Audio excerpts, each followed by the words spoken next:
अस्सलाम वालेकुम नाज़रीन, मैं हूं अब्दुल अजीम। 7H न्यूज़ में आपका इस्तकबाल है। AIMIM के MLA अहमद बलाला ने मलकपेट में एक होटल का इफ्तिताह अंजाम दिया। पेश है इस मामले पर हमारे नुमाइंदे अकरम की ये रिपोर्ट।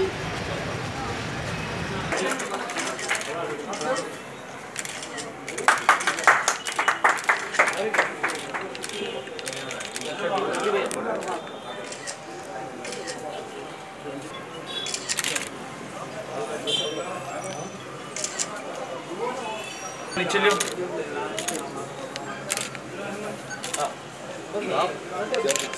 अहमद भाई इस तरफ, अहमद भाई